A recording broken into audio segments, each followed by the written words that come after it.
Alors bonjour, mais content de vous voir ce matin. On va laisser les autres sortir du lit plus tranquillement peut-être. On est un petit peu moins nombreux ce matin, mais j'aimerais commencer quand même en lisant un psaume ce matin. On va tourner ensemble dans le psaume 93 que je vais lire et puis après ça on va continuer ensemble sur notre survol de l'Ancien Testament. Aujourd'hui, j'ai un objectif un peu gourmand, si je peux dire, de couvrir la Genèse. Alors, on va voir comment ça va aller. Le psaume 93, ça dit « L'Éternel règne, il est revêtu de majesté. L'Éternel est revêtu, il est ceint de force. Aussi le monde est ferme, il ne chancelle pas. Ton trône est établi dès les temps anciens, tu existes de toute éternité. Les fleuves élèvent ô Éternel, les fleuves élèvent leur voix, les fleuves élèvent leurs ondes retentissantes. Plus que la voix des grandes, des puissantes eaux, des flots impétueux de la mer, l'Éternel est puissant dans les lieux célestes. Tes témoignages sont entièrement véritables. La sainteté convient à ta maison, ô Éternel, pour la durée des temps. » Alors, ce matin, on veut encore une fois se replonger, se rapprocher du Seigneur à travers sa parole et puis se rappeler que, comme on l'a vu la semaine dernière avec le début du récit de la création, que l'Éternel est Dieu, l'Éternel est souverain, il est celui qui règne sur toutes choses, c'est celui qui règne en majesté depuis toute éternité, éternellement, depuis les temps anciens, il existe depuis toute éternité. Même le psaume 92 dit « L'éternité en éternité, tu es Dieu ». Et le verset 5 termine en disant, en démontrant combien ce Dieu-là qui est grand, qui est puissant, qui est souverain, tout ce qu'il dit est vrai. Ses témoignages sont véritables. Et ça me fait penser que cette semaine, j'étais dans l'Évangile de Jean, dans ma lecture personnelle, je lisais l'Évangile de Jean et combien de fois Jésus revient et dit « Je suis venu pour rendre témoignage à la vérité ». Puis dans le récit avec Pilate, et puis là, Pilate se pose la question « Mais qu'est-ce que c'est la vérité ?» Mais Jésus le dit même dans Jean, « Je suis le chemin, la vérité et la vie ». C'est lui qui est venu rendre témoignage de la vérité parce que Dieu est vrai, Dieu, et tout ce que Dieu dit est vrai. C'est pour ça que Jésus est venu nous apporter la vérité parce qu'il est la vérité. Et puisqu'il est vrai, puisqu'il est juste, la sainteté convient à sa maison. Au milieu de son peuple, Dieu veut habiter au milieu d'un peuple saint qu'il a mis à part pour lui. Et on va voir ensemble ce matin comment le péché vient changer un peu cet aspect-là de la présence de Dieu et puis voir comment Dieu va venir commencer tranquillement à établir un plan de rédemption pour que les hommes puissent vivre dans la sainteté. Et puis pour la durée des temps, pour l'éternité, la sainteté est dans la maison de l'Éternel. Et c'est ce qu'on voit aussi dans l'ensemble des Écritures, c'est qu'à la fin, dans toute l'éternité, Dieu va faire de nous un peuple saint qui va lui rendre gloire. Et c'est pour ça qu'on est ici ce matin. On veut apprendre, grandir à l'image du Seigneur Jésus-Christ et apprendre de notre Dieu pour vivre dans la sainteté, vivre à sa gloire. Et on va se courber dans un mot de prière avant d'aller plus loin. Seigneur notre Dieu, on veut te réaliser que c'est toi qui es souverain, c'est toi qui es Dieu. Et combien souvent dans nos vies, qui sont souvent des courses folles à courir après toutes sortes de responsabilités, toutes sortes de tâches, toutes sortes de demandes autour de nous, Seigneur, souvent on oublie que tu es là, que tu es présent et que tu règnes, que tu es souverain sur toutes choses. Et Seigneur, ce matin, c'est ce qu'on veut se rappeler en venant devant toi, au pied du trône de ta grâce, réaliser combien nous sommes faibles sans toi. Réaliser qu'on a besoin de toi, de besoin de ta force. Que tu demandes à ton peuple de vivre dans la sainteté, de vivre à ta gloire. Et combien par nature, Seigneur, pour nous c'est impossible, mais par la grâce qui est en Jésus-Christ, tu as rendu cela possible. Merci pour ton esprit, Seigneur, qui habite en nous, qui fait son œuvre en nous, qui accomplit ton œuvre en nous pour nous rendre saints, pour nous rendre irréprochables devant toi. Et Seigneur, il est clair dans les Écritures que ton esprit utilise ta parole pour nous transformer. Et c'est ce qu'on veut ce matin. S'arrêter, plonger nos regards dans ta parole afin que tes paroles puissent habiter dans nos cœurs, que ton esprit puisse les appliquer à nos cœurs pour qu'on puisse vivre pour toi et t'obéir. Viens bénir notre temps ensemble ce matin. On est devant toi et on veut t'honorer, t'obéir, te bénir en toutes choses. C'est au nom de Jésus que je te prie. Amen. Amen. Oui.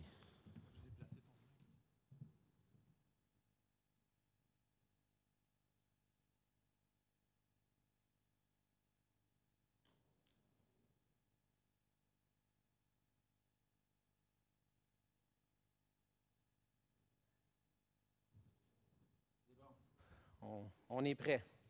On va reprendre là où on était rendu. On avait commencé le récit de la Genèse. On a fait une introduction jusqu'à maintenant. On a fait une première introduction sur les Écritures, la Bible, les écrits de l'Ancien Testament, tout ça. On s'est donné s'est rappelé des outils pour interpréter l'Ancien Testament. Et là, on a commencé à plonger dans la Genèse, dans le Pentateuque, cette section des livres écrits par Moïse, les livres de la loi. Et on voit, comme on a vu dans toutes les Écritures, en fait, ce livre de la loi devient comme le fondement de la révélation de Dieu à travers lequel le peuple d'Israël va se référer pour connaître son Dieu. C'est quoi l'alliance qu'il a établie avec son peuple? C'est quoi les exigences de Dieu envers son peuple? Et tout ce livre-là, les 5 livres de Moïse, présentent la loi de Dieu. Mais la Genèse, on l'a vu, c'est le récit des origines. Non seulement les origines du peuple d'Israël, mais les origines de l'humanité aussi. Comment tout ça a commencé? Tout ce qu'on voit, le temps où, lorsqu'on cherche à comprendre comment le monde a commencé, c'est souvent une question qu'on appelle, qui fait partie d'une vision du monde. Je pense que tout être humain a sa vision ou sa conception du monde. Et c'est une des questions qui nous vient à l'esprit. Où est-ce que tout ça a commencé? Je sais que je suis né de mes parents, puis que mes parents sont nés de mes grands-parents, etc. Mais comment tout ça a commencé? Et Dieu nous le révèle dans sa parole. Comment tout ça a commencé? Ça n'a pas commencé avec une matière inanimée qui a un Big Bang, qui a évolué d'une façon constante sur des milliards d'années. Puis qui fait en sorte que nous, on descend du singe, etc. Puis tous les changements chimiques et physiques qu'il y a pu avoir fait que par hasard, l'homme est apparu. Non, c'est pas ça. Dieu affirme qu'il est le créateur de toutes choses. Dieu affirme que c'est lui qui a fait ça, qui est derrière tout ça. C'est lui qui a créé toutes choses. Il a créé toutes choses à partir de rien. Il a créé toutes choses à partir de sa parole. Il l'a dit, les choses sont arrivées. Et là, on était rendu dans la section du récit sur la création, à la création de l'homme et de la femme à l'image de Dieu. Et je vais juste prendre le temps de lire le Genèse 1, les versets 26 et 27, qui pour moi c'est des versets tellement importants pour notre vision du monde, pour comprendre le monde comme Dieu l'a créé. En fait, c'est ça. Lorsqu'on parle d'une vision du monde, notre conception du monde, on peut réfléchir avec notre raison puis essayer d'en venir à une conception du monde. Mais en réalité, si Dieu est le créateur, c'est lui qui nous communique quelle devrait être notre vision du monde. Je peux philosopher, réfléchir, essayer avec ma sagesse de comprendre, concevoir les choses, mais Dieu nous le révèle.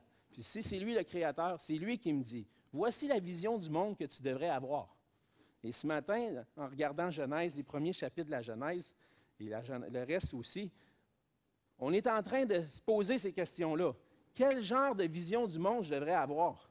Et répondre à les questions en termes des origines, et entre autres, l'origine des hommes et de l'humanité, en fait.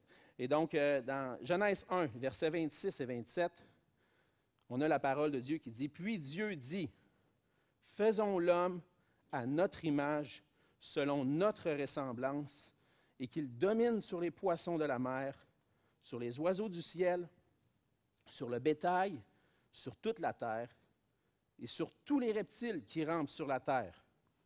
Dieu créa l'homme à son image. Il le créa à l'image de Dieu. il créa l'homme et la femme.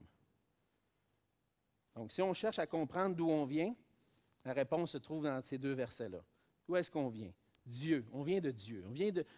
On est la création de Dieu. Dieu a créé l'homme et la femme. Le verset 27 nous dit, à son image.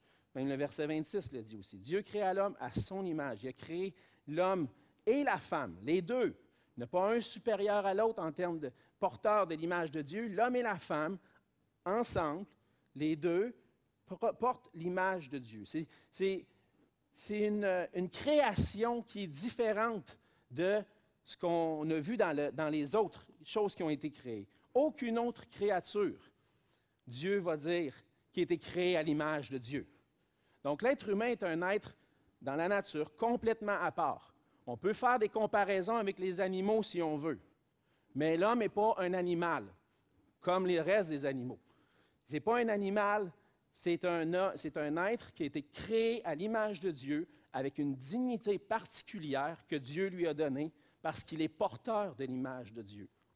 Et lorsqu'on comprend juste simplement cette idée-là, que l'homme est porteur de l'image de Dieu, puis qu'il y a une dignité dans l'homme qui est particulière, ça change notre façon de voir, notre façon de nous voir et de voir les gens avec qui je suis en relation.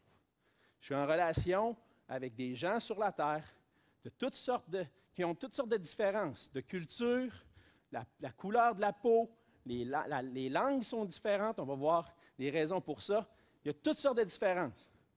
Mais un ne peut pas s'élever au-dessus de l'autre. Je ne peux pas m'élever au-dessus de mon épouse en termes d'égalité. Je suis égal à mon épouse.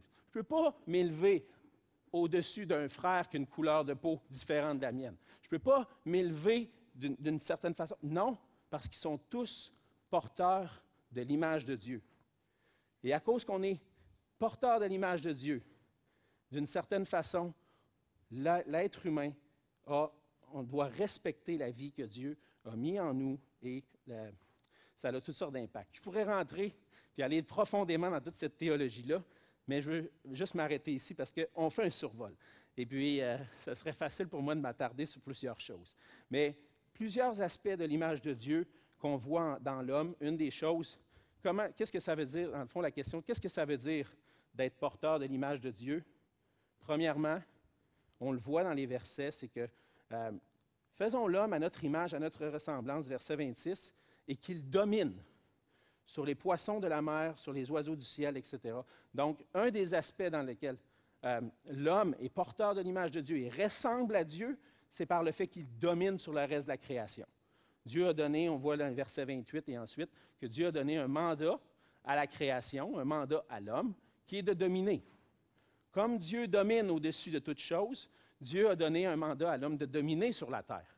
Évidemment, l'homme ne le fait pas en étant égal à Dieu, il demeure une créature, et il le fait sous la gérance, ou je peux dire sous l'autorité de Dieu.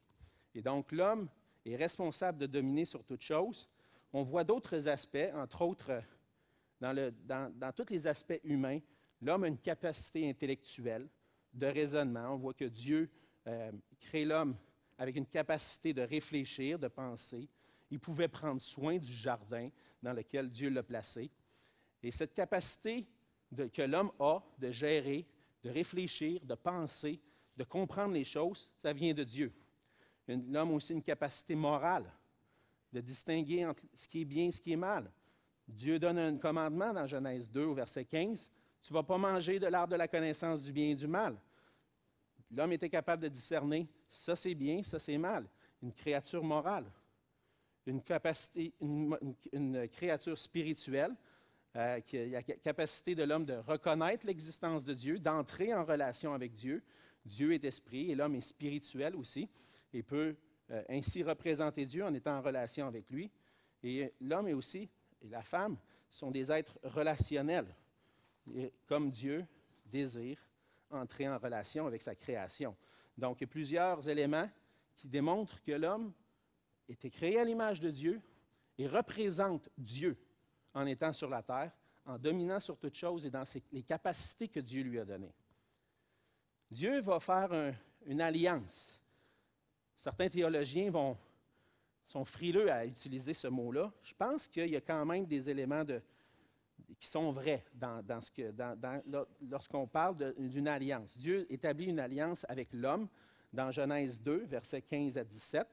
Même si on ne trouve pas le terme « alliance » dans ce passage-là, le passage montre quand même qu'il y a des éléments d'une alliance. On va voir plus loin que Dieu va faire une alliance avec Abraham, avec Isaac et Jacob, et avec le peuple d'Israël, avec David plus tard. Plusieurs alliances à travers l'histoire, et on voit que le mandat et puis les termes dans lesquels Dieu a placé l'homme et la femme dans le jardin, ils ont des éléments d'une alliance. Premièrement, ils servent à régir la relation entre Dieu et l'homme. L'homme est soumis à Dieu, créature est soumis au Créateur. Et puis, Dieu va dire à l'homme, il va le placer dans le jardin d'Éden pour le cultiver et le garder. Puis Dieu va dire à l'homme, il va donner un ordre, tu ne pourras manger de tous les arbres du jardin, mais tu ne mangeras pas de l'arbre de la connaissance du bien et du mal, car le jour où tu en mangeras, tu mourras certainement. Donc, des termes, un cadre, des limites à cette relation-là entre Dieu et l'homme. Et Dieu se sert de ça pour entretenir cette relation-là. Si l'homme obéit, il y a une bénédiction. Si l'homme désobéit, il y a une malédiction. On voit ça aussi dans les autres alliances qu'on voit, et puis une relation de soumission et d'obéissance. Donc, j'ai tendance à croire que même si les termes d'alliance ne sont pas nécessairement directement utilisés ici, je pense qu'on peut quand même penser d'une alliance entre Dieu et l'humanité dans son entier à ce moment-là. Si on ne le voit pas là, je ne suis pas mal à l'aise avec quelqu'un qui dit « moi, je ne suis pas sûr qu'on peut l'utiliser. » J'étais même à un certain moment un peu frileux à dire « peux-tu parler vraiment d'une alliance entre Dieu et l'humanité? » Si on ne la voit pas là, on la voit certainement avec Noé plus tard. Et que Dieu renouvelle, en quelque sorte, cette alliance-là entre lui et le reste de l'humanité qui va suivre. Alors Dieu même si on ne voit pas une alliance, on voit quand même que Dieu vient placer des termes. Dieu règne. Dieu est celui qui a le pouvoir sur l'homme. C'est lui qui a le pouvoir sur toute chose. Et l'homme doit se soumettre à Dieu. Et l'homme pouvait manger de tous les arbres du jardin, mais pas celui de l'arbre de la connaissance du bien et du mal, sous peine de mourir. On voit dans le reste du chapitre 2 que Dieu va établir aussi le mariage. Comme je vous dis, les premiers chapitres de la Genèse sont importants pour nous aider à comprendre, d'avoir une vision du monde selon Dieu. Et qu'est-ce que c'est le mariage? C'est une institution divine. On les voit dans le verset 18 à 25 du chapitre 2.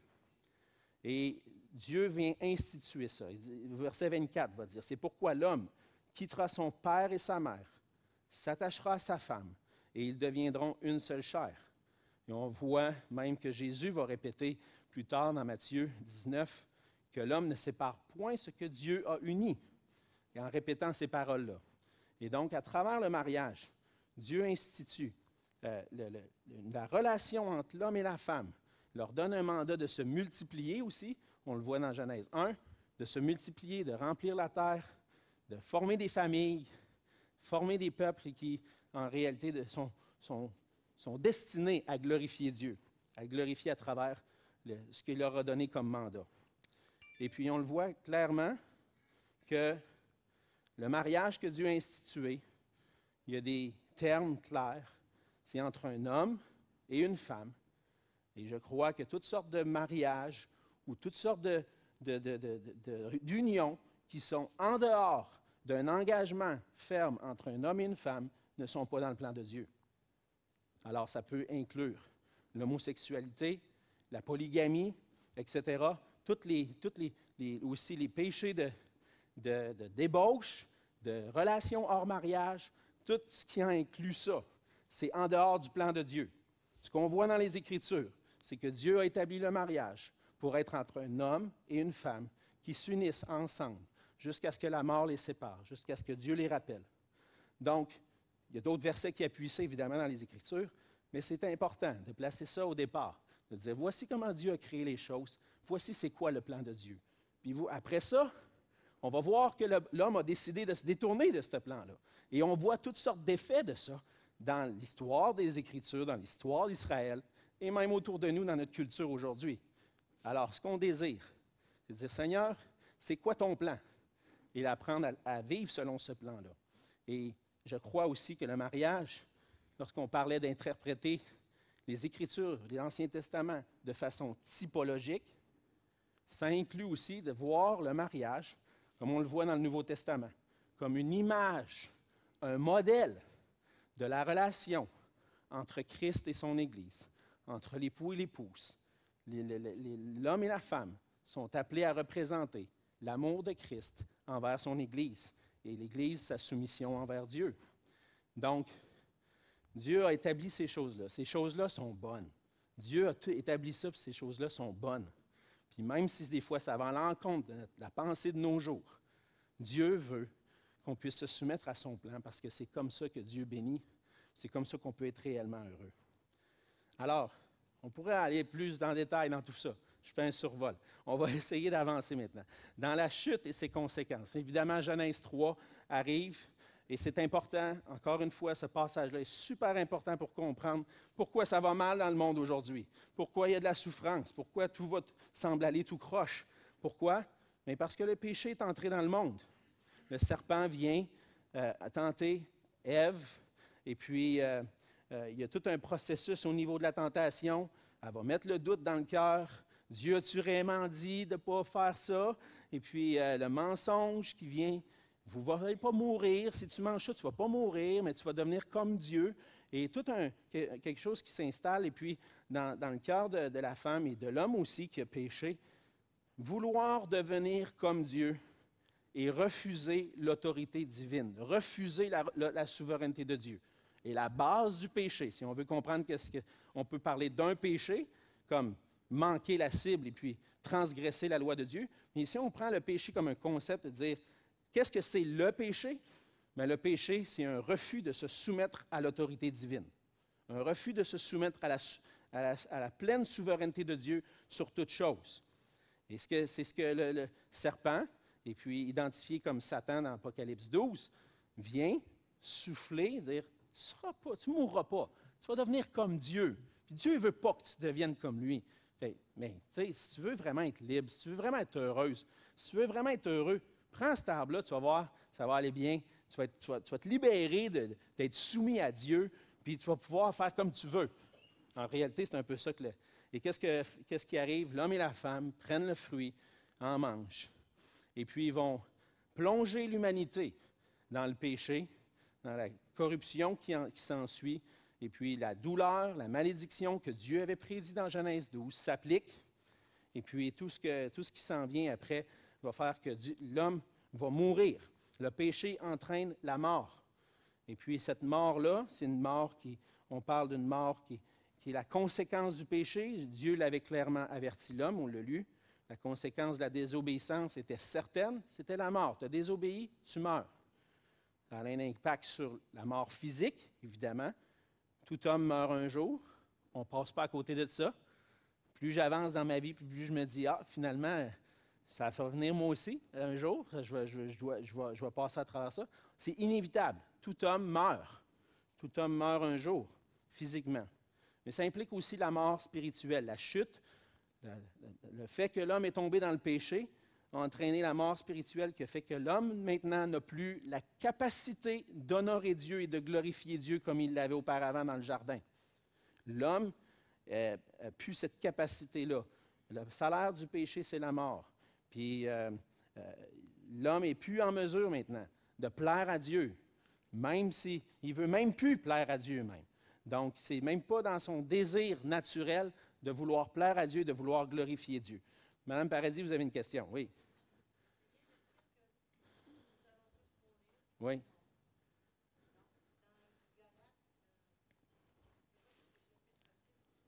Oui. Oui, absolument. Oui, oui. Oui, c'est ça. OK. Madame Paradis souligne le fait que la parole de Dieu dit qu'au retour de Christ, certains vont monter au ciel. Et dans un sens, il va même dire à certains endroits que, dans le fond, on ne verra pas la mort, dans le fond. Ce que je veux dire par ici, c'est que dans le cours des choses, jusqu'à temps que Jésus revienne, c'est sûr que tout le monde va mourir physiquement. C'est là, vers là qu'on s'en va. Tout homme va mourir physiquement. Sauf au retour de Christ, il y en a qui vont être encore vivants, puis ils vont rester vivants à ce moment-là. Ils ne mourront pas physiquement. OK? Ça, c'est sûr. Depuis le début de la Genèse, dans le Jardin d'Éden, je ne connais pas quelqu'un qui a vécu 10 000 ans.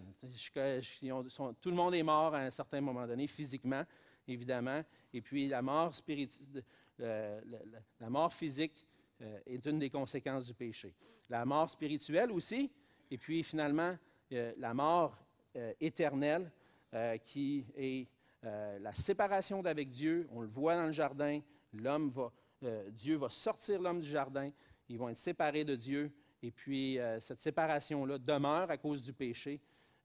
Et c'est une des conséquences du péché, une séparation, une mort spirituelle, mais une mort éternelle aussi, dans un châtiment qui est éternel. Oui, M. Gagnon. Oui, même Jésus est mort. Ça, c'est vrai. Absolument, c'est absolument.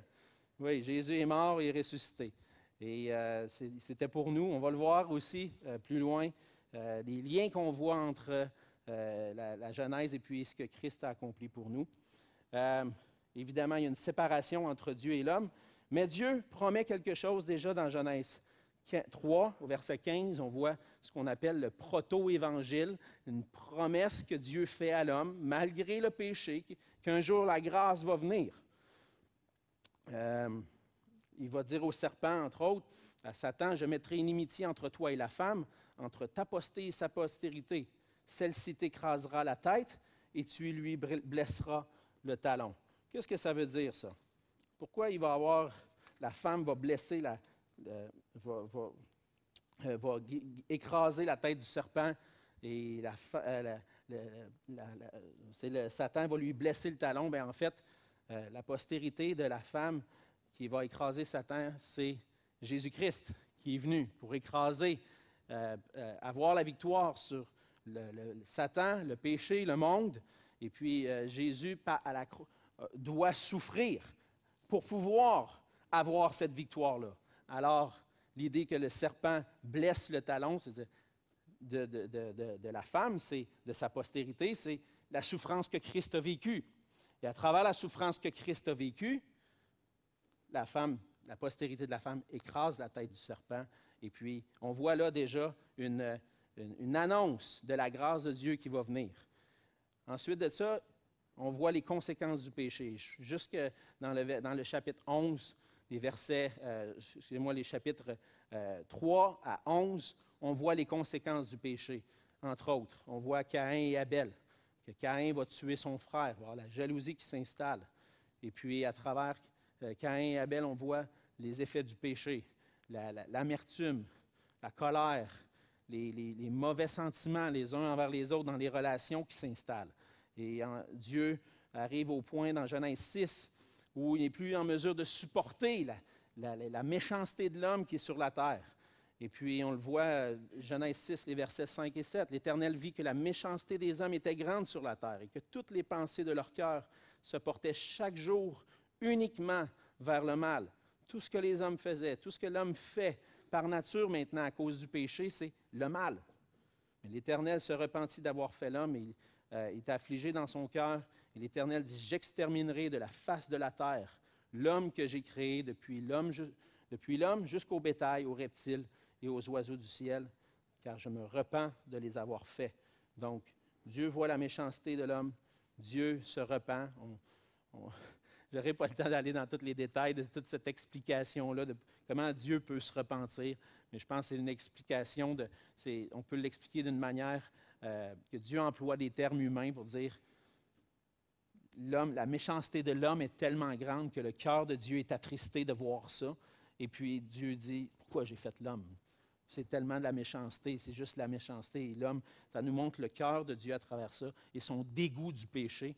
Et Dieu décide d'exterminer de toute la terre, toute vie humaine et animale, mais un homme trouve grâce. Noé va trouver grâce aux yeux de Dieu. On le voit dans Genèse 6, 8, Noé trouva grâce aux yeux de l'Éternel. Et avant que le déluge universel arrive, Dieu va donner ses instructions à Noé pour préserver Noé et sa famille, et puis un couple de tous les animaux de la terre.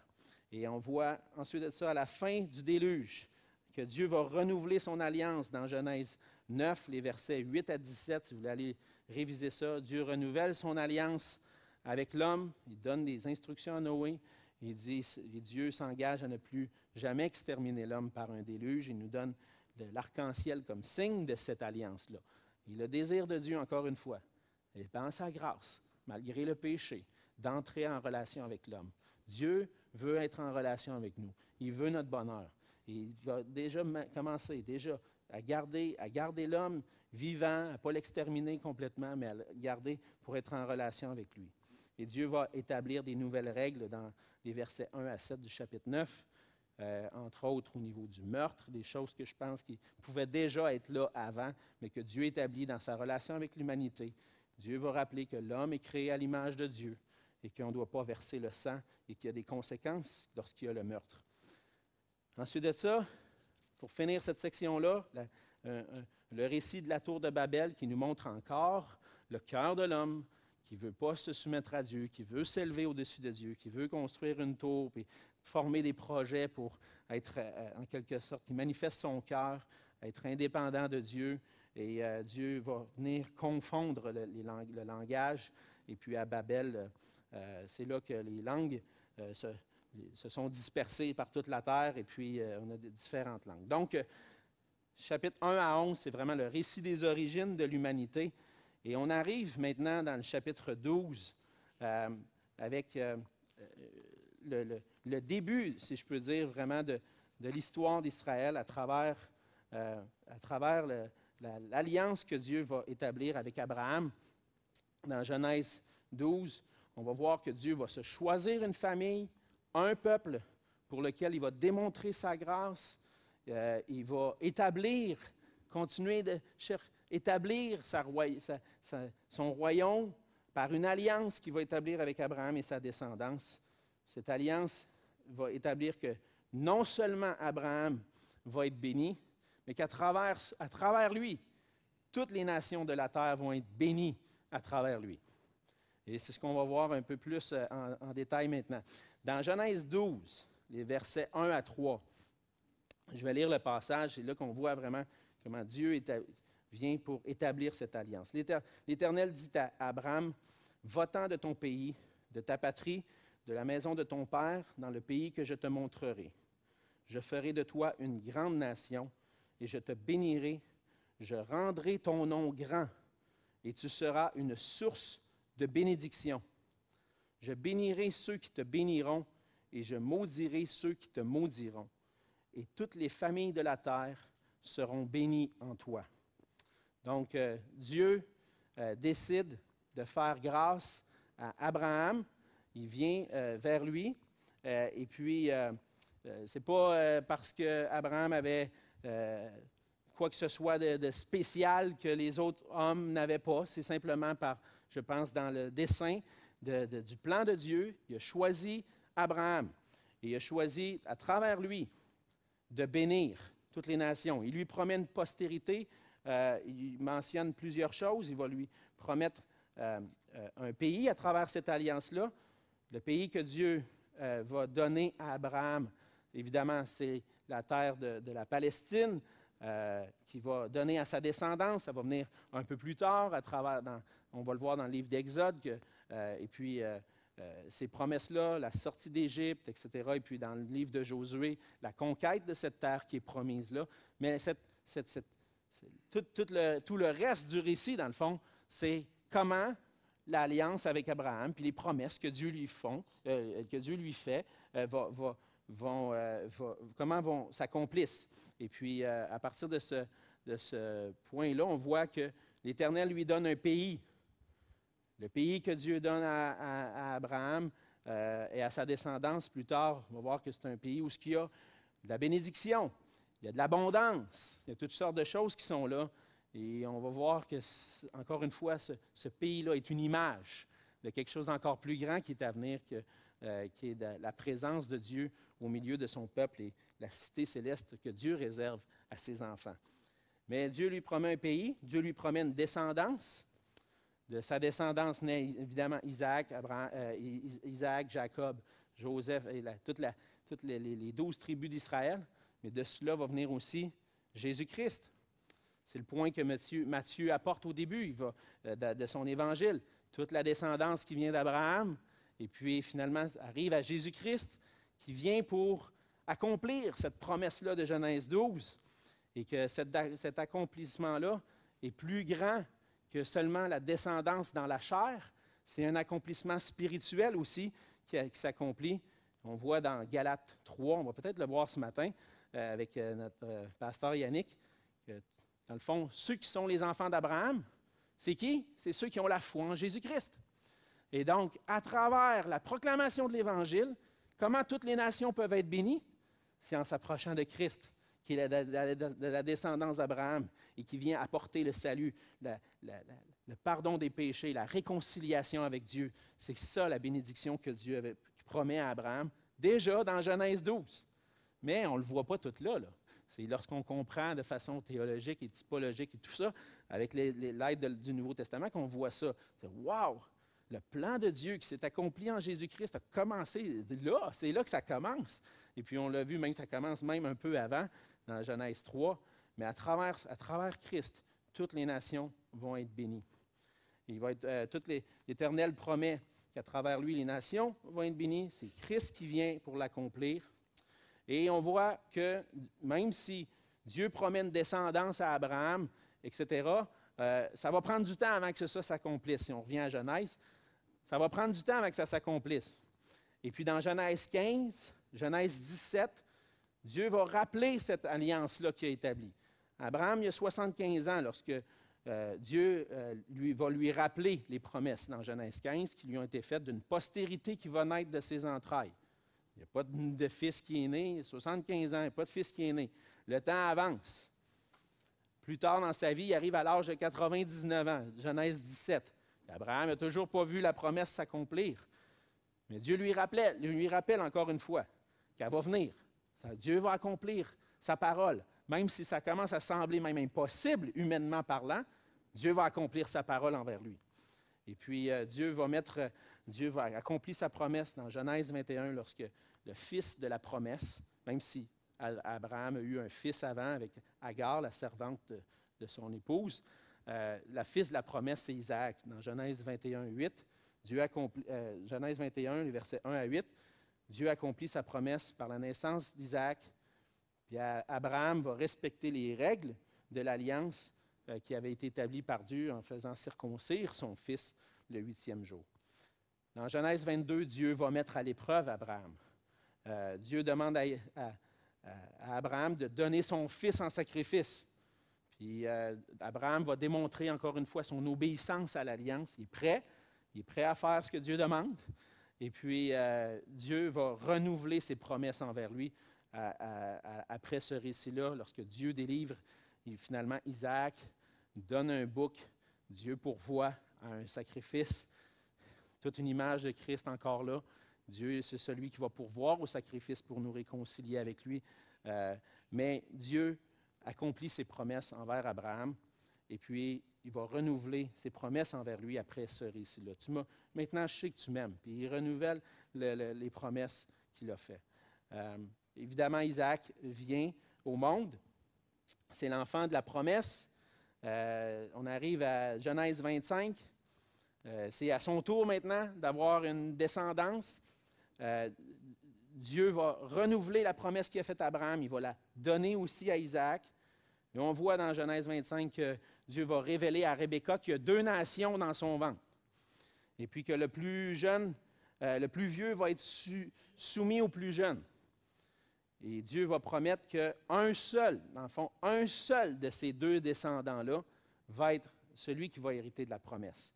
Et ce qu'on voit, c'est que l'héritage que Dieu a donné n'est pas pour Ésaü, qui va devenir Édom par la suite dans le reste de l'Ancien Testament. On voit qu'Israël, à certains moments dans l'histoire, va combattre Édom. Édom, c'est la descendance d'Ésaü. Mais la promesse, c'est la descendance de Jacob.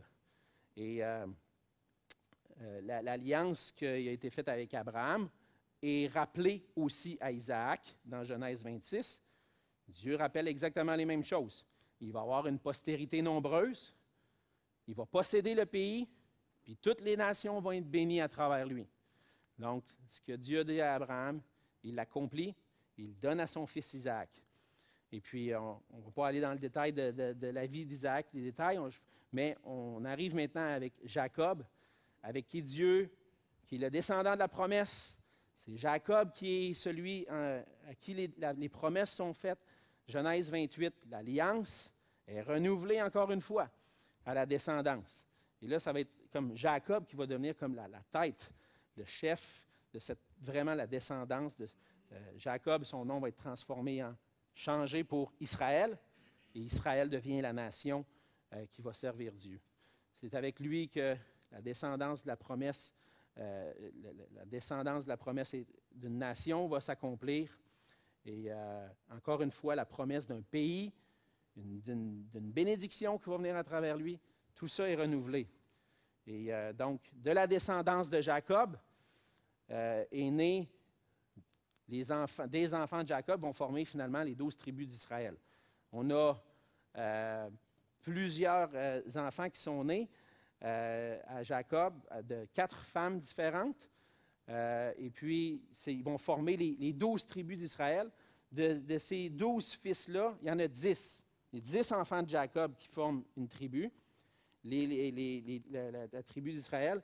Et puis, de Joseph naît deux tribus, en fait. Donc, on le voit là, on va le voir que tous les enfants de Jacob forment chacun une tribu, sauf Joseph, qui va former 2 tribus, les tribus de Manassé et Éphraïm. Ce sont les enfants de Joseph, finalement, qui vont créer cette tribu-là.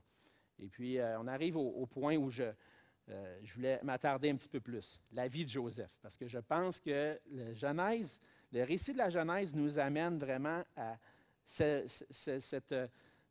point culminant-là. Toutes les origines du peuple d'Israël, et maintenant, Israël va vivre, et la famille de Jacob va vivre quelque chose de spécial, entre autres, à travers l'histoire de Joseph.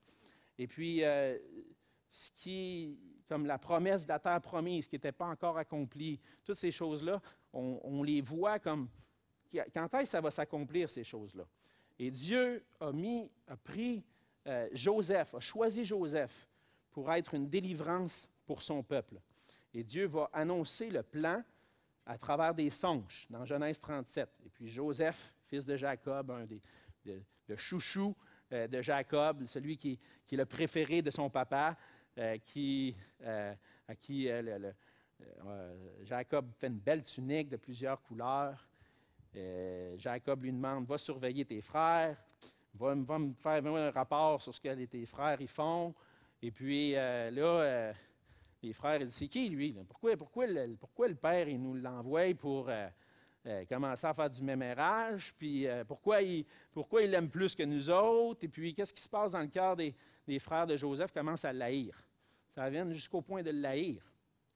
Mais à travers ça, Dieu, des fois, peut-être que si on se met dans la peau du jeune homme là, de 17 ans à ce moment-là, Joseph, il va se demander, mais pourquoi mes frères m'haïssent tant que ça? Pourquoi ces choses-là m'arrivent? Puis peut-être pas comprendre pourquoi tout ça arrive. Et puis finalement, la méchanceté gagne dans le cœur des frères de Joseph. Ils vont faire comme s'ils veulent le tuer, puis là, Ruben intervient. Non, tuez-le pas, je ne veux pas avoir cette responsabilité-là sur moi. Et puis qu'est-ce qu'ils font? Ils vont le jeter dans une citerne, ils vont le vendre à une caravane d'Ismaélites qui va passer, qui va l'amener en Égypte, qui va être vendu en Égypte. Et il va, dans un sens, amener Joseph en Égypte, entièrement loin, complètement loin, séparé de sa famille, dans une nation qui ne parle pas sa langue, rien. Là, je me souviens, j'enseignais ça aux jeunes l'année dernière, cette histoire-là.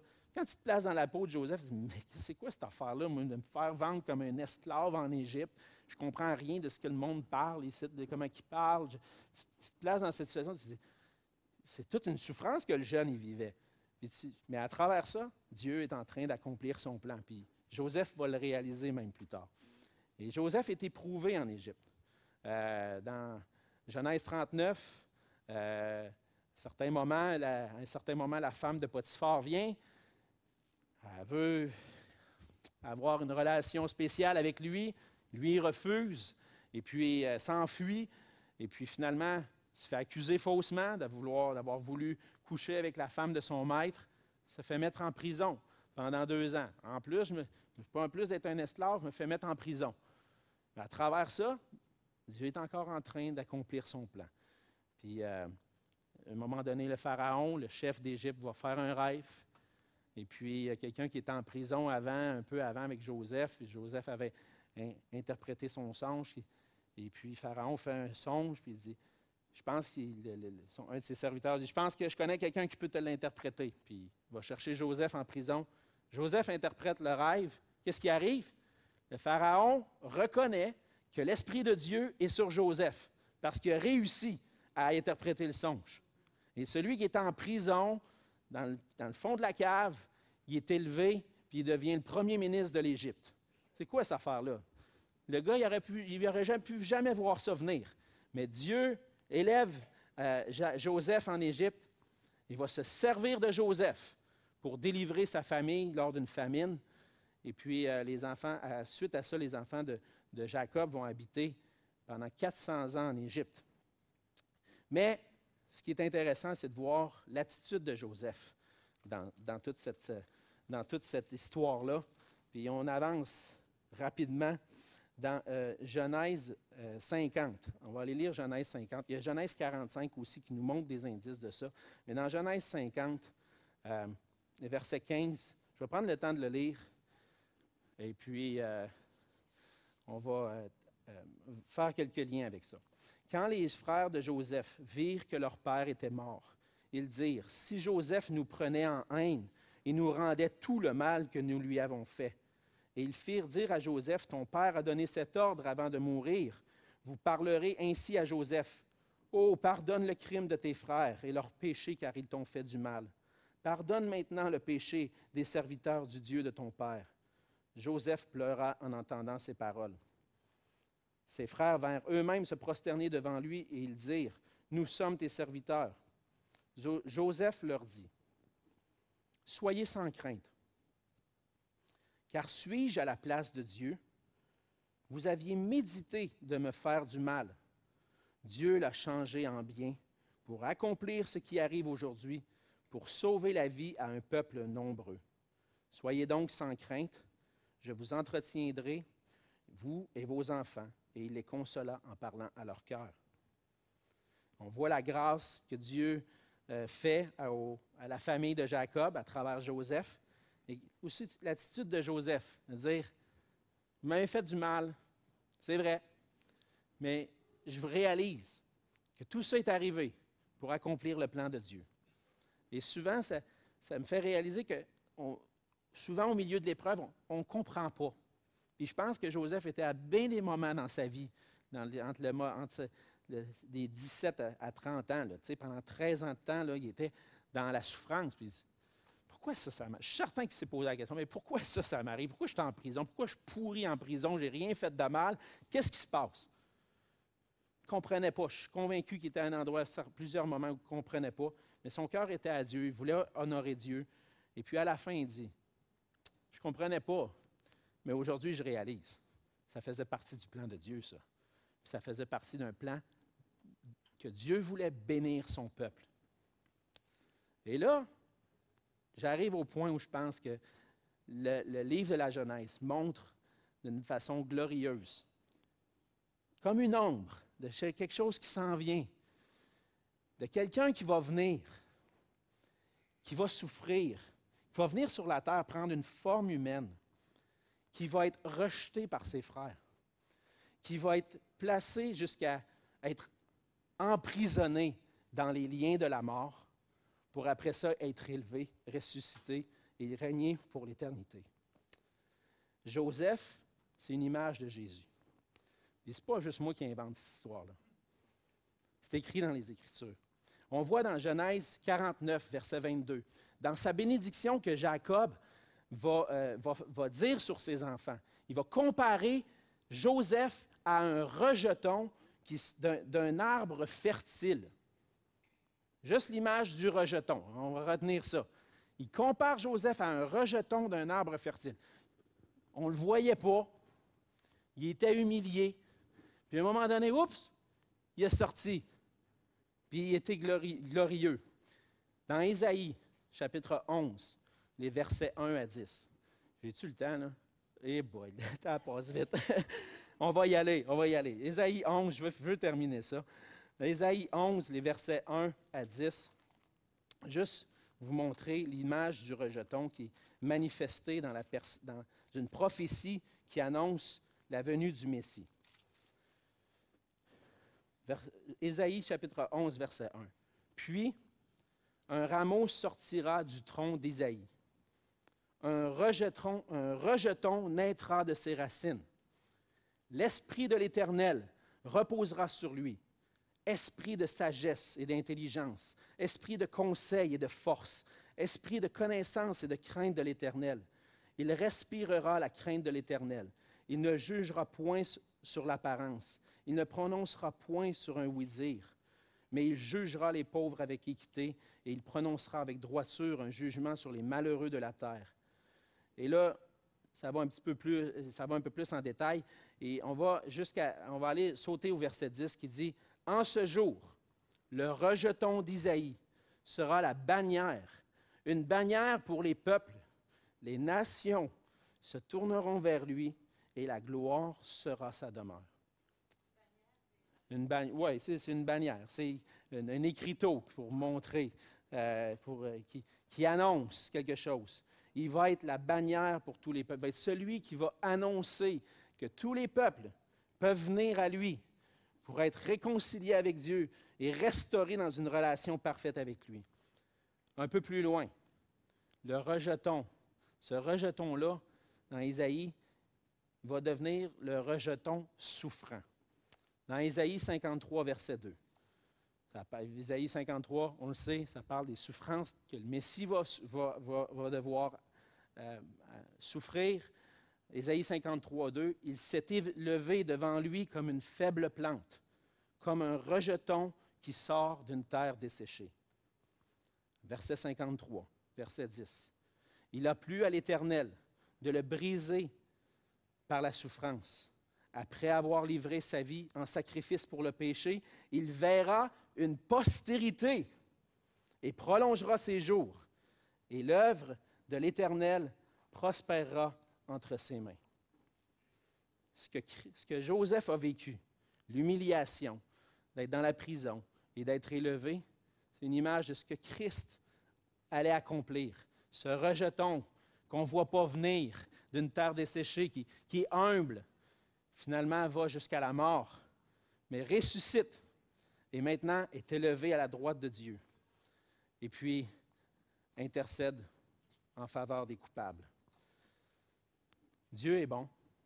Dieu déjà commence à dire à la postérité d'Abraham, à son peuple, il y a quelque chose de plus grand qui s'en vient. Puis il le démontre à travers ce récit-là. Et nous, lorsqu'on regarde dans le passé, on est dans le Nouveau Testament, nous, on est les chrétiens, ceux qui ont cru en Jésus-Christ, on regarde, c'est wow, Dieu avait tout un plan parfait pour son peuple. Puis pas seulement pour son peuple, mais pour les nations du monde entier. Et Dieu accomplit ses promesses. Ça, c'est une chose qu'on peut retenir de la vie d'Abraham, d'Isaac et Jacob. Dieu a accompli ses promesses. Et on va voir dans le reste du récit de l'Ancien Testament, Dieu accomplit ses promesses. On peut se demander, coudonc, Seigneur, quand est-ce que tu vas revenir? Jésus nous a promis, dans Jean 14, « Je m'en vais vous préparer une place pour que là où je suis, là, vous allez être avec moi aussi. » Là, des fois, on se demande, « Seigneur, ça va tellement mal, ça va-tu arriver ça un jour? » Mais il l'a promis. Et même si des fois on trouve ça long, on sait qu'un jour, ça va s'accomplir parce que Dieu accomplit sa parole, il accomplit ses promesses. Une chose qu'on apprend, c'est qu'à travers toutes les épreuves qu'on peut vivre, Dieu est là, Dieu est présent. Dieu est souverain. Comme Joseph a réalisé toute l'épreuve qu'il a vécue, toute la souffrance qu'il a vécue, Dieu était derrière ça pour accomplir quelque chose d'encore mieux. Paul dit dans Romains 8 au verset 28, on connaît bien ce verset-là. Mais des fois, on a besoin de se l'approprier encore plus. nous savons du reste que toute chose concourt au bien de ceux qui aiment Dieu, de ceux qui sont appelés selon son dessein, selon son plan. Seigneur, je ne comprends pas la souffrance que tu permets dans ma vie. J'essaye de comprendre, j'y arrive pas. Mais je peux avoir confiance dans ta parole, dans tes promesses. Tu dis que ça sert à mon bien. Mais je veux me confier en toi à travers ça. Je ne sais pas comment ça va tourner en bien. Des fois, on ne voit pas, on est aveuglé par tout le mal qui nous arrive. Mais on peut crier à Dieu. Puis on peut dire, Seigneur, viens, aide-moi, puis glorifie-toi à travers moi, puis que ça puisse bénir les gens autour de moi, cette souffrance-là. Puis c'est ce que Paul va dire des fois. Des fois, souvent, notre souffrance va contribuer à la consolation des autres autour de nous. Va pas seulement tourner à notre bien à nous, mais à ceux qui sont autour de nous.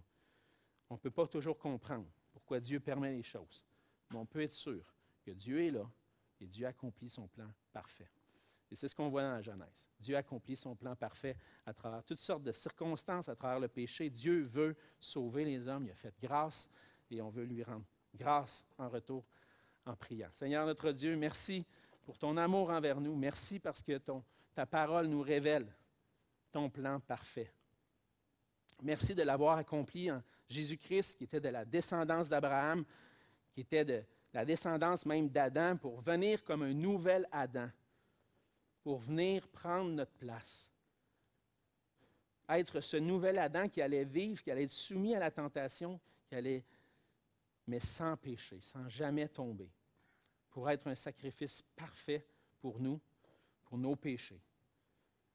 Merci Seigneur Jésus d'avoir accepté de quitter ton ciel, de quitter la gloire que tu avais pour venir sur cette terre, prendre notre place sur la croix, recevoir sur toi la condamnation que nous méritions pour qu'on puisse être réconciliés avec le Père. Seigneur Dieu, merci d'avoir ressuscité ton Fils, merci de l'avoir élevé. Et Seigneur Jésus, on veut te fléchir les genoux devant toi parce que malgré l'humiliation que tu as vécue, maintenant tu es élevé dans la gloire et on veut te donner toute la gloire parce que par toi, notre médiateur suprême, on peut avoir une relation avec notre Créateur qui a été restauré. Seigneur, ton évangile paraît partout dans les Écritures, puis on veut te remercier pour ça, puis te remercier pour tout ce que tu fais pour nous de jour en jour. Aide-nous, Seigneur, à marcher avec toi, malgré les épreuves parfois que tu mets. Aide-nous à les voir, comme Jacques dit, comme un sujet de joie, même si ce n'est pas toujours facile. Aide-nous à nous confier en toi, à voir que ça contribue à notre bien. À travers elle, Seigneur, souvent on se rapproche de toi, puis on apprend à goûter ta grâce. Et Seigneur, viens continuer de faire ton œuvre en nous, qu'on puisse être reconnaissant pour tout ce que tu as fait. Conduis cette célébration qui s'en vient, Seigneur, et qui est devant nous. On veut célébrer ton nom, célébrer ta gloire, célébrer ton évangile. Qu'on puisse avoir des cœurs remplis d'affection, d'amour pour toi, reconnaissant pour tout ce que tu as fait. Seigneur, merci, parce que tu es un grand Dieu. On veut t'honorer et te bénir. Au nom de Jésus. Amen. Amen.